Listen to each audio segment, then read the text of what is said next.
el libro más leído por todas las generaciones, la luz que alumbra tu camino, el alimento que fortalece tu espíritu.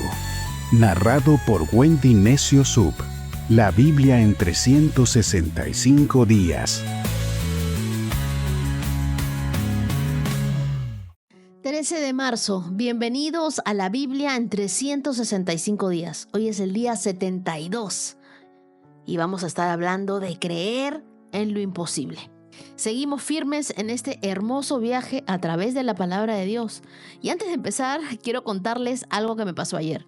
Trabajé hasta tarde, llegué a casa, me puse a leer, estudiar, grabé, edité, subí el episodio como siempre, pero lo intentaba volver a subir en la madrugada y algo pasó. El audio no salió. Apenas me desperté, volví a subirlo y ya sonaba. Y ustedes son tremendos, ¿no? Recibí muchos mensajes de ustedes preocupados, preguntando si me había pasado algo, si estaba bien. Estoy bien, solo fue un problema técnico. Quiero agradecer su paciencia y por estar atentos. Me emociona saber cómo muchos de ustedes dijeron, no importa, si el episodio no está, igual voy a tomar mi Biblia y voy a continuar leyendo porque ya sé qué es lo que toca a continuación. Otros me buscaron en YouTube, me encontraron y continuaron haciéndolo allí, de muchas formas. Pero continuamos en este reto. Eso es lo más importante. Llueva, truene o relampaguee, seguimos adelante y nada nos detiene. Si esta es la primera vez que tú escuchas este episodio, bueno, bienvenido. Si eres de los que se está poniendo al día, ánimo, persevera, que el que persevera alcanza. Así que pronto nos alcanzas. Y si tú eres de los que ya tiene un hábito en leer la Biblia, estás siendo transformado por la palabra de Dios y ya vas en 72 días leyendo la Biblia fielmente, si tú estás escuchando esto hoy, no es casualidad. Hoy aprenderemos a creer en un imposible. Así que acompáñame en este episodio donde vamos a descubrir cómo Dios nos llama a confiar en su plan, a creer incluso cuando la vida parece no tener una salida. Las lecturas para el día de hoy las encontramos en Números capítulo 19 y capítulo 20. Lucas capítulo 1 desde los versos 1 al 25. Salmos capítulo 56 versos del 1 al 13 y Proverbios capítulo 11 verso 8. Acompáñame en una oración.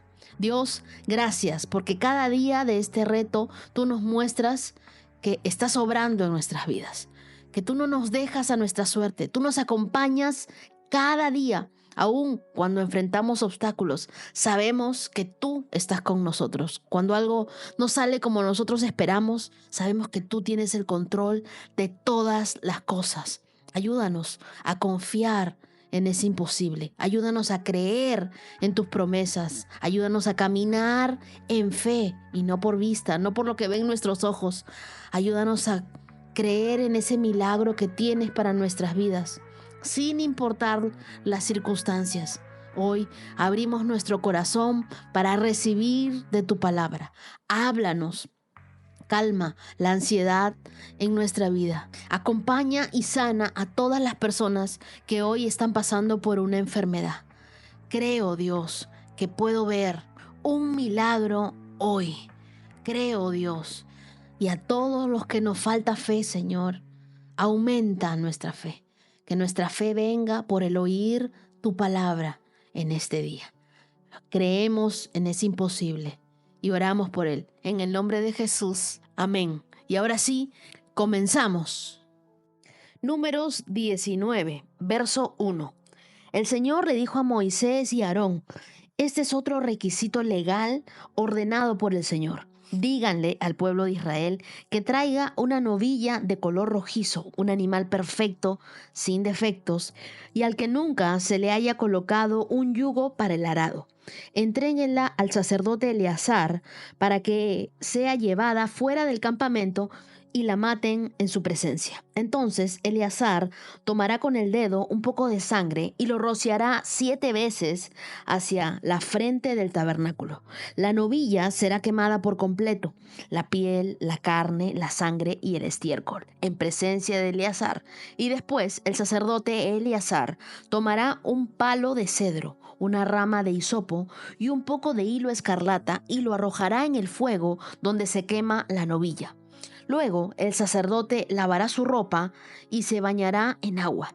Después podrá volver al campamento, aunque permanecerá ceremonialmente impuro hasta el anochecer. El hombre que queme al animal también lavará su ropa y se bañará en agua, y también permanecerá impuro hasta el anochecer. Luego, alguien que esté ceremonialmente puro recogerá las cenizas de la novilla y las depositará fuera del campamento en un lugar ceremonialmente puro. Las conservarán allí para que la comunidad de Israel las use en el agua de la ceremonia de purificación.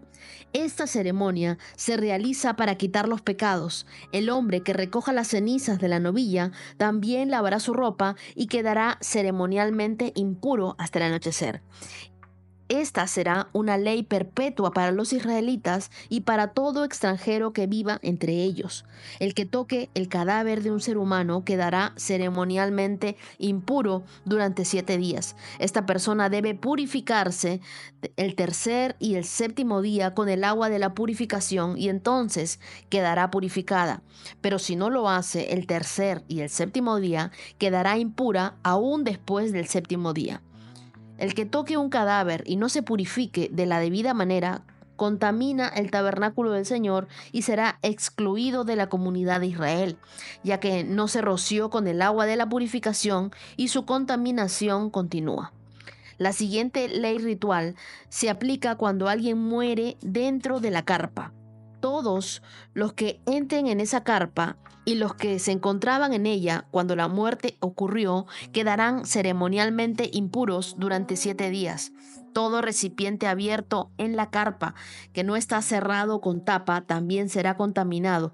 Y si alguien en el campo abierto toca el cadáver de alguien que mataron a espada o que murió de muerte natural, o si alguien toca un hueso de un ser humano o una tumba, o esa persona quedará contaminada durante 7 días.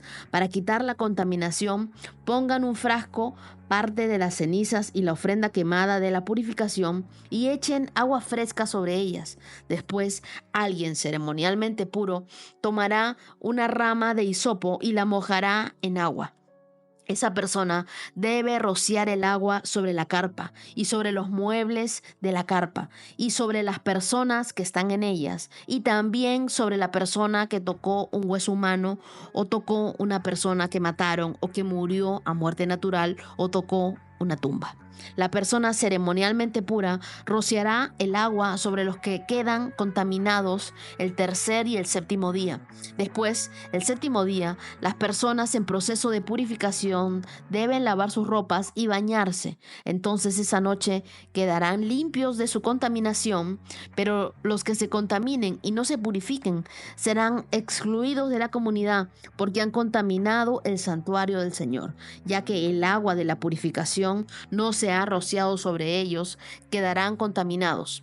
Esta será una ley perpetua para el pueblo. Aquellos que rocíen el agua de la purificación deben lavar sus ropas después de hacerlo, y todo el que toque el agua usada para la purificación quedará contaminado hasta el anochecer.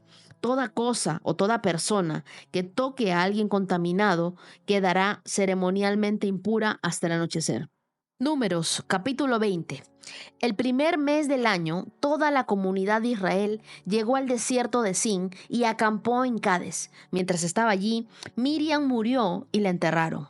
Ya que en ese lugar no había agua para que el pueblo bebiera, la gente se rebeló contra Moisés y Aarón.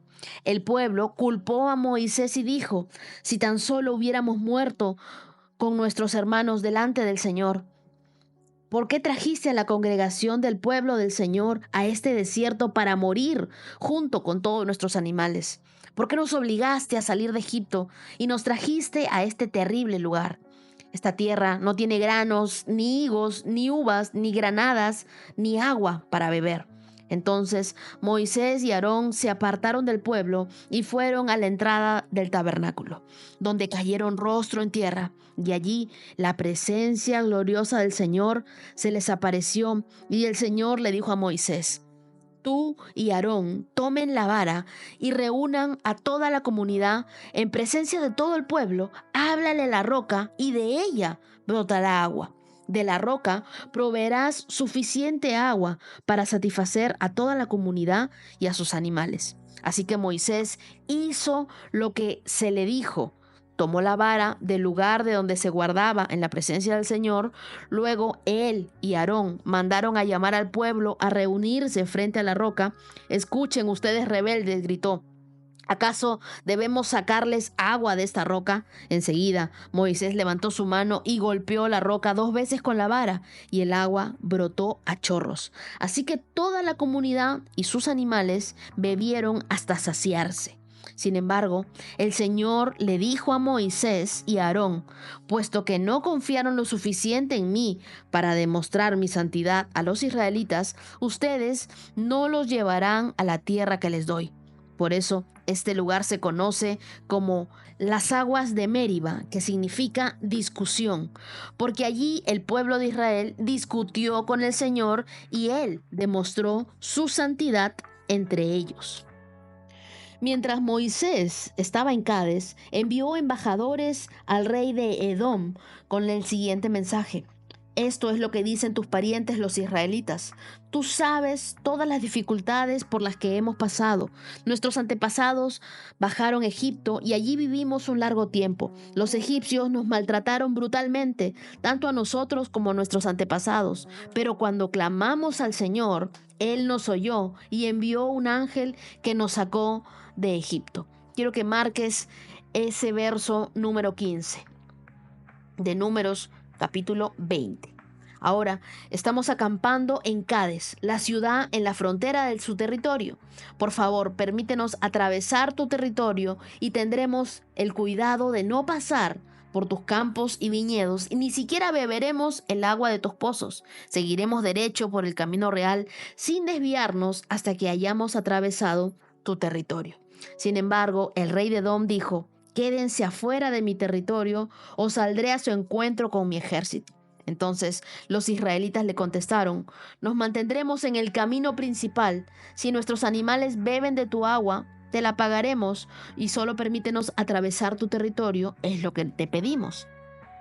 Aún así, el rey de Edom respondió: quédense fuera, ustedes no pueden pasar por esta tierra. Dicho esto, movilizó a su ejército y salió contra ellos con una fuerza imponente. Y como Edom no les permitió a los israelitas atravesar su país, se vieron obligados a regresar. Toda la comunidad israelita partió de Cades y llegó al monte Hor. Allí, en la frontera de la tierra de Edom, el Señor le dijo a Moisés y a Aarón: ha llegado el momento en que Aarón se reúna con sus antepasados al morir. Él no entrará en la tierra que le daré al pueblo de Israel, porque ustedes dos se rebelaron contra mis instrucciones con respecto al agua de Meribá. Lleva a Aarón y a su hijo Eleazar y suban al monte Hor. Allí le quitarás las vestiduras sacerdotales a Aarón y se las pondrás a su hijo Eleazar. Aarón morirá allí y se reunirá con sus antepasados. Así que Moisés hizo lo que el Señor le ordenó. Los 3 subieron juntos al monte Hor, y mientras toda la comunidad observaba. En la cumbre, Moisés le quitó las vestiduras sacerdotales a Aarón y se las puso a Eleazar, hijo de Aarón. Entonces Aarón murió en la cima de la montaña y Moisés y Eleazar descendieron. Cuando el pueblo se dio cuenta de que Aarón había muerto, todo Israel lloró por 30 días. Uno de los rituales más misteriosos en el Antiguo Testamento es el de la vaca roja o el de la novilla de color rojizo. Porque en Números 19, Dios ordenó que se tomara una vaca completamente roja, sin defecto ni imperfección, y que se quemara fuera del campamento. Sus cenizas se mezclaban con agua para purificar a aquellos que hubieran tocado a un cadáver. En la cultura hebrea, el contacto con la muerte significaba impureza ceremonial. Uno no podía tocar un muerto. Entonces Dios establece un sistema para que el pueblo entendiera que el pecado y la muerte siempre traían contaminación y que necesitaban ser purificados antes de acercarse a su presencia. Ahora, en el Nuevo Testamento se nos revela que la purificación por medio de la vaca apuntaba proféticamente a Cristo. Así como la vaca era sacrificada fuera del campamento, Jesús fue sacrificado fuera de Jerusalén, en Hebreos 13, verso 12. Y su sacrificio nos purifica de la muerte del pecado. Con esto te estoy diciendo que no se trata de lo limpio que te sientas, sino de lo limpio que Dios ya te ha hecho. Si nosotros hemos tomado la muerte de Jesús como nuestra propia muerte, entonces Él nos ha purificado. El día de hoy nosotros ya no necesitamos las cenizas de una vaca roja, pero sí necesitamos la sangre de Cristo para limpiarnos. ¿Y limpiarnos de qué? Me preguntarán algunos. Bueno, del pecado que nos contamina día a día, de las malas decisiones que dejan rastros en nuestras vidas, de la culpa que nos pesa. Pero la cruz sigue teniendo el poder de purificarnos completamente. Es como un virus en tu computadora. Si no lo eliminas, sigue afectando el rendimiento de la computadora. Entonces, Dios quiere restaurarte por completo, no solamente hacer un reinicio. Cada día, haz un hábito de confesar tus pecados, de limpiarte, de pedirle perdón a Dios, de purificar tu vida. El libro de Primera de Juan, capítulo 1, verso 9, dice que si confesamos nuestros pecados, Dios es fiel y justo para perdonar nuestros pecados y limpiarnos de toda maldad. Así que no debemos acostumbrarnos a vivir con impureza espiritual todos los días. Así como cuando uno está en su cama y comienza a hacer un check, debería purificarse, pedirle a Dios perdón por las cosas que cometió durante todo el día. Y luego, en Números 20, vemos la historia de Moisés y la roca, como un acto de desobediencia genera grandes consecuencias. Aquí vemos uno de los momentos más tristes en la vida de Moisés. El pueblo se queja nuevamente por la falta de agua y Dios le dice, háblale a la roca para que salga agua. Pero Moisés, frustrado con la gente, golpea a la roca en lugar de hablarle. Y como resultado, Dios le dice, no vas a entrar en la tierra prometida. Ahora, yo me preguntaba, ¿por qué fue tan grave el error de Moisés? Y es que Moisés desobedeció a Dios. No hizo exactamente lo que él le pidió. Y nosotros venimos leyendo 40 capítulos de Éxodo, 27 capítulos de Levítico y 20 capítulos de Números con Moisés. Y algo que he leído es que cada vez que nosotros terminábamos de leer una instrucción que Dios le daba a Moisés, la Biblia nos decía que Moisés hacía todo tal como Dios se lo había dicho. Una y otra vez era tal como Dios se lo había dicho. Moisés obedecía totalmente a Dios, pero en ese momento, en lo fuerte de su frustración, no hizo todo tal como Dios se lo había dicho, sino que decidió hacer las cosas a su manera. Y en Números 20:10 le dice, ¿acaso debo sacarles agua de esta roca? ¿Qué sucedió ahí? Él se puso en el centro del lugar. En vez de darle la gloria a Dios, se exaltó a sí mismo. Se olvidó de Dios. El que estaba proveyendo del agua no era Moisés, era Dios. En Éxodo 17, Moisés había golpeado la roca por instrucción de Dios y eso representaba el sacrificio de Cristo. Eso fue lo que hablamos en Éxodo 17. Pero aquí Moisés no hace lo que Dios le dice y rompe con el simbolismo profético, porque Dios le pidió solamente háblale a la roca, no la golpees, mostrando que Jesús fue golpeado una vez y no necesita ser crucificado de nuevo. Entonces, ¿qué lección clave aprendemos de esto? Que a veces nuestra frustración nos lleva a actuar con impaciencia y también a ser desobedientes. Por un momento de enojo puede traer consecuencias irreversibles El enojo desenfrenado te lleva a cruzar líneas que nunca imaginaste. Y Dios de nosotros no quiere una obediencia parcial. Dios quiere una obediencia total. Muchas veces queremos obedecer a Dios a medias. Queremos seguir a Dios, pero a mi manera. Pues no, yo dicto mi moral. Yo veo qué hago. Sin embargo, la obediencia parcial sigue siendo desobediencia para Dios. Es como que tú vayas a un médico que te receta un tratamiento, pero el paciente decide solamente tomar la mitad de la dosis. Es que no funciona así. Si tú quieres ver resultados, tienes que seguir las instrucciones completas. No puedes solamente automedicarte o pensar que tú sabes más que el médico. Antes de actuar por emoción o de actuar por frustración, detente y pregúntate: ¿estoy haciendo exactamente lo que Dios me pidió? ¿O lo estoy haciendo a mi manera? Hace unos días hablaba sobre las borlas y los recordatorios que nosotros debemos tener para continuar en santidad, para hacer las cosas como las haría Jesús. Y justo mi amiga me dijo: he hecho unas pulseras que son como unas borlas para que nos recuerde qué haría Jesús. Que cada vez que nosotros la miremos, pensemos: ¿así actuaría Dios? ¿Esto haría Jesús?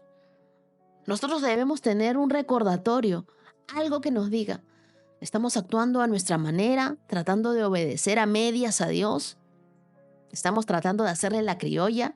¿O verdaderamente queremos vivir en santidad y estamos entregados a Dios? Hay un gran peligro de liderar desde la frustración. Moisés era un líder increíble. Era un hombre que hablaba con Dios cara a cara. Era aquel que lo había visto desde la zarza. Era un hombre que tenía una amistad con Dios increíble. Pero en ese momento de frustración le costó la promesa de entrar a disfrutar de la tierra prometida. Y eso nos enseña que no podemos liderar desde el enojo, desde la frustración. La frustración es el peor consejero. Nos hace tomar decisiones que parecen correctas, pero que están fuera de la voluntad de Dios. Si Moisés, el hombre más humilde de todos los hombres, cayó en esto, ¿qué nos hace pensar a nosotros que estamos exentos de no cumplir con todo lo que Dios nos dice? Cuando tú sientas frustración, antes de reaccionar, toma un momento para orar, para respirar y sobre todo para consultarle a Dios. No des por sentado que Dios te ha mandado a hacer algo que no te ha mandado a hacer. Primero consúltale a Dios, primero pregúntale a Dios: ¿esto es tu voluntad? ¿Esto es lo que tú quieres para mi vida? ¿O estoy dejándome guiar por mis emociones? Luego vemos que Edom rechaza a Israel y la muerte de Aarón. Israel le pide permiso a Edom para pasar por su tierra, pero Edom se niega. En lugar de pelear, Israel da la vuelta. Y aquí vemos algo que me deja mucha enseñanza. No todas las batallas valen la pena. Debes aprender a escoger tus batallas. No gastes tu energía peleando batallas que Dios nunca te pidió pelear. Luego Aarón muere y su hijo Eleazar toma su lugar. Y esto nos recuerda que las transiciones en el liderazgo son inevitables. Cada generación tiene su tiempo. Lo importante es dejar un legado para los que vienen después. No se trata solo de ser grandes, sino de hacer grandes a otros. Cuando tú recibes un legado, estás sobre los hombros de tu mentor. Entonces, ¿a quién estás formando para que continúe lo que Dios ha puesto en tus manos? Entonces, liderazgo es dejar un legado.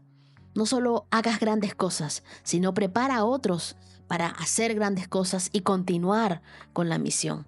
No todas las batallas tienen que pelearse. A veces la mejor estrategia es darse la vuelta. El enojo no es un buen consejero. Antes de reaccionar en frustración, busca a Dios. Y nunca, apúntalo ahí, obedezcas a medias. Eso no es obedecer. Haz exactamente lo que Dios te dice, no lo que crees que es mejor. La pureza es necesaria. No podemos acercarnos a Dios sin antes purificarnos. La cruz es aquella que nos limpia totalmente. Hoy iniciamos un nuevo capítulo, el de Lucas. Y Lucas presenta el informe preciso de la vida de Cristo y lo muestra como nuestro Salvador. Ahora, Lucas, quien era médico de profesión, y es lo que nos dice la Biblia en Colosenses 4:14, era un cristiano griego, no judío, y era el único gentil entre los escritores del Nuevo Testamento. Él fue un amigo íntimo y compañero de Pablo, y también escribió Hechos de los Apóstoles. Se dice que Lucas escribió desde Roma y posiblemente desde Cesarea.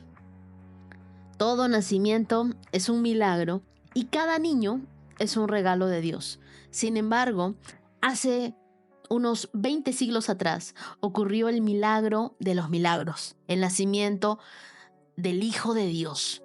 Y los otros evangelios también hablan de este nacimiento, pero el doctor Lucas lo habla como si fuera el médico de la familia. Nos da muchos detalles maravillosos sobre la ocasión, sobre cómo un Padre divino y una Madre humana hacen que Jesús venga al mundo siendo Dios manifestado en carne.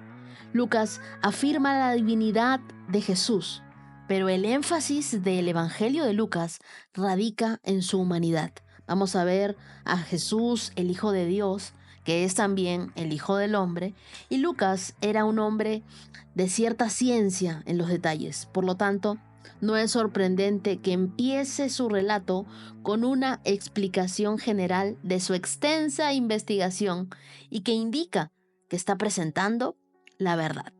De los 4 evangelios que nosotros vamos a leer, este es el evangelio más detallado. El vocabulario y la dicción de todo el capítulo nos muestran que Lucas tenía un alto nivel de educación.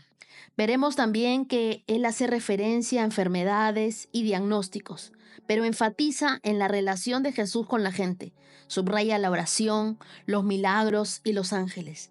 Describe himnos de alabanza y da un lugar prominente a las mujeres. Y en gran parte de su contenido, desde el capítulo 9 hasta el 18, no aparecen en otro evangelio. Ahora sí, leamos Lucas capítulo 1. Muchas personas han intentado describir un relato de los hechos que se han cumplido entre nosotros. Se valieron de los informes que circulan entre nosotros dados por testigos oculares, los primeros discípulos. Y después de investigar todo con esmero desde el principio, yo también decidí escribir un relato fiel para mí, muy honorable Teófilo, para que puedas estar seguro de la veracidad de todo lo que te han enseñado. Cuando Herodes era rey en Judea, hubo un sacerdote judío llamado Zacarías. Era miembro del grupo sacerdotal de Abías y su esposa Elisabet también pertenecía a la familia sacerdotal de Aarón. Zacarías y Elisabet eran justos a los ojos de Dios y cuidadosos en obedecer todos los mandamientos y las ordenanzas del Señor. No tenían hijos porque Elisabet no podía quedar embarazada y los dos eran muy ancianos. Cierto día, Zacarías se encontraba sirviendo a Dios en el templo porque su grupo de sacerdotes estaba de turno esa semana. Como era costumbre entre los sacerdotes, le tocó por sorteo entrar en el santuario del Señor y quemar incienso. Mientras el incienso se quemaba, una gran multitud estaba fuera orando. Y mientras Zacarías estaba en el santuario, se le apareció un ángel del Señor de pie a la derecha del altar del incienso. Cuando Zacarías lo vio, se alarmó y se llenó de temor. Pero el ángel le dijo: «No tengas miedo, Zacarías. Dios ha oído tu oración. Tu esposa Elisabet te dará un hijo y lo llamarás Juan». Marca ese verso 13. Tendrás gran gozo y alegría, y muchos se alegrarán de su nacimiento. Marca ese verso 14 si tú estás esperando quedar embarazada y estás pidiéndole a Dios. Porque Él será grande ante los ojos del Señor. No deberá beber vino ni ninguna bebida alcohólica y será lleno del Espíritu Santo. aún antes de nacer. Y hará que muchos israelitas vuelvan al Señor su Dios. Será un hombre con el espíritu y el poder de Elías. Preparará a la gente para la venida del Señor. Inclinará el corazón de los padres hacia los hijos y hará que los rebeldes acepten la sabiduría de los justos. Zacarías le dijo al ángel: ¿Cómo puedo estar seguro de que ocurrirá esto?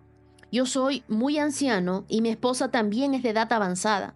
Entonces el ángel dijo: Yo soy Gabriel, estoy en la presencia misma de Dios. Fue Él quien me envió para darte esta buena noticia.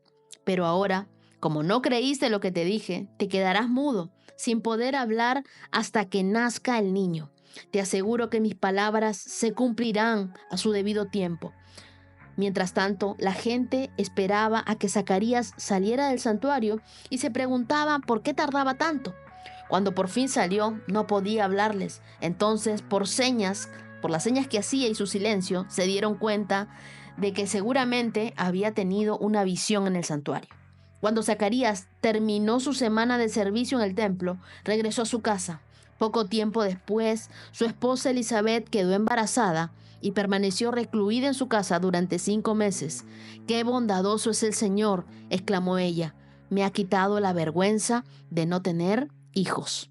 En Lucas 1 vemos que Dios cumple sus promesas, pero ¿estamos dispuestos a creer en ellas? El Evangelio de Lucas comienza con una historia extraordinaria, la aparición del ángel Gabriel a Zacarías, y anunciaba el nacimiento de Juan el Bautista. Este evento ocurre en un momento clave de la historia de Israel. Dios había guardado silencio por 400 años desde el profeta Malaquías.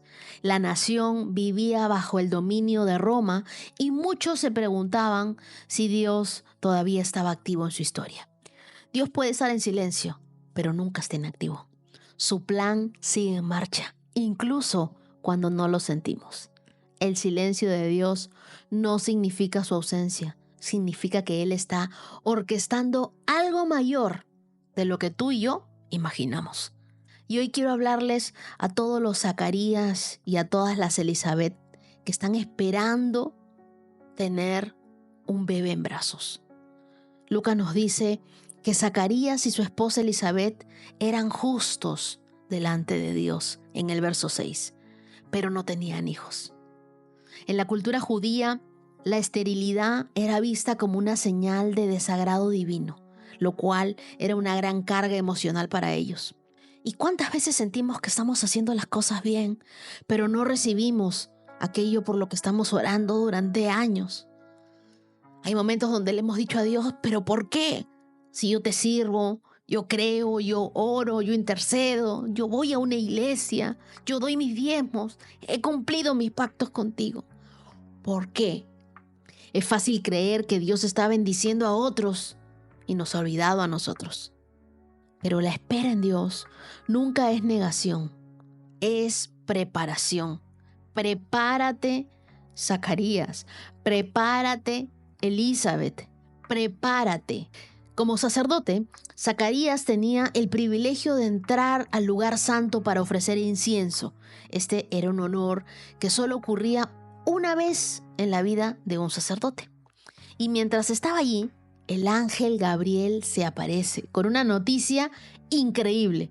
Ahora, ya que un ángel se te aparezca es maravilloso, pero tú te imaginas que se aparezca un ángel con una noticia increíble para ti y que te diga: tendrás un hijo y será el precursor del Mesías.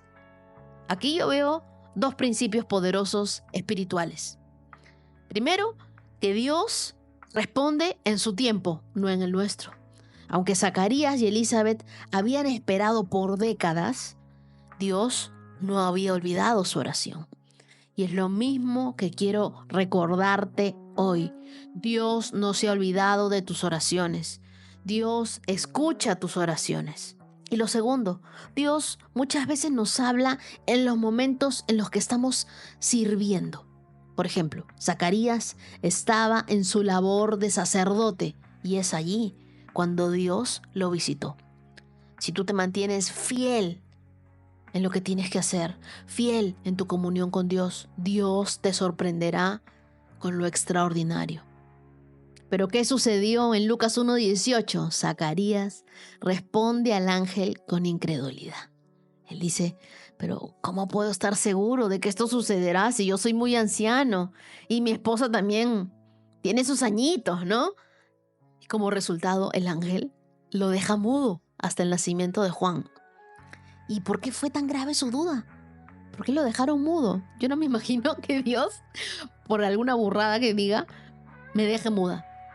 Zacarías tenía evidencia de la escritura. Él conocía la historia de Abraham y de Sara. Y si Dios lo hizo antes, podía volver a hacerlo ahora. Pero ¿por qué no creyó?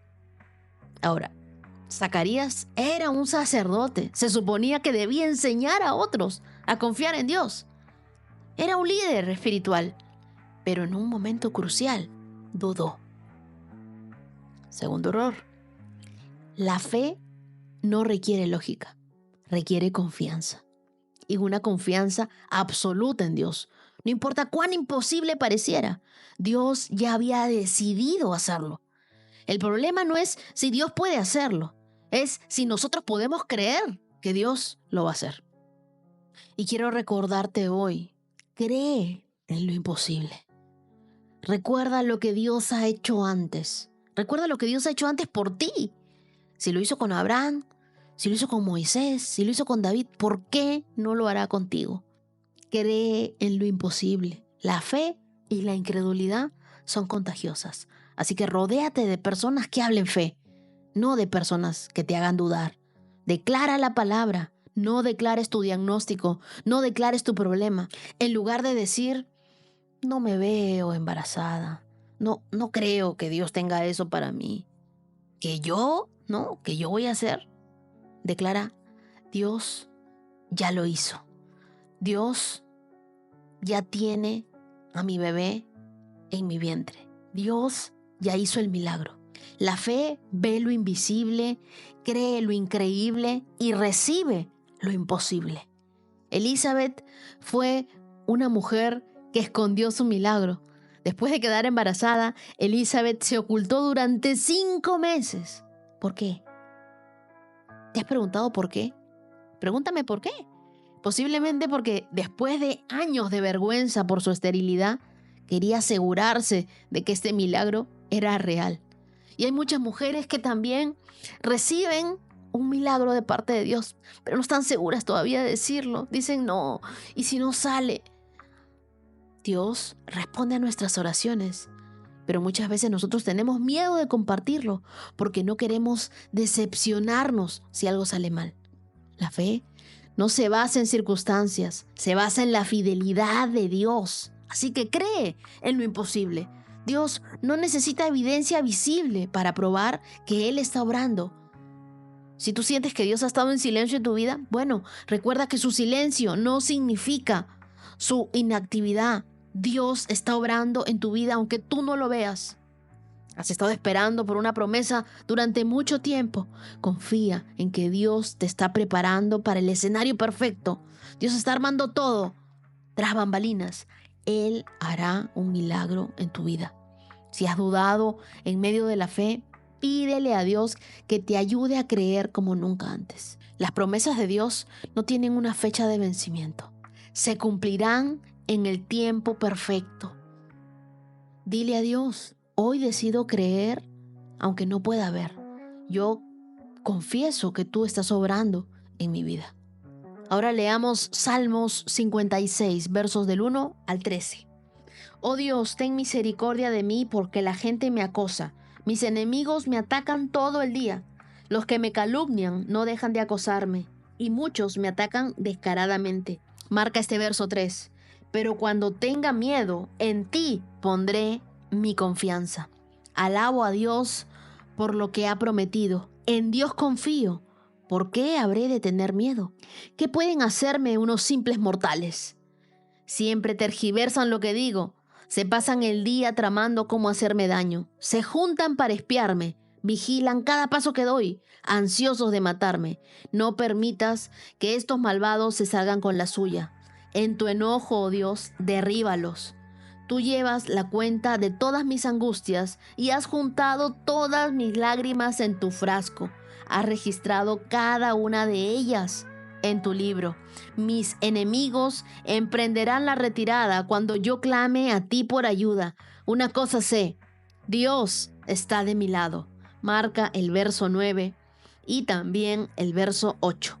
Alabo a Dios por lo que me ha prometido. Sí, alabo al Señor por lo que me ha prometido. En Dios confío.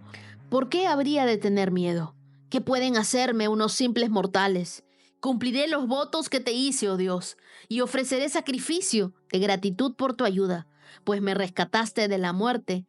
No dejaste que mis pies resbalaran, así que ahora puedo caminar en tu presencia, oh Dios, en la luz que da vida. El Salmo 56 fue escrito por David en un momento de peligro extremo. Él estaba en la ciudad filistea de Gat, la misma donde provenía Goliat, y David, el matador, el campeón filisteo, ahora era prisionero en territorio enemigo.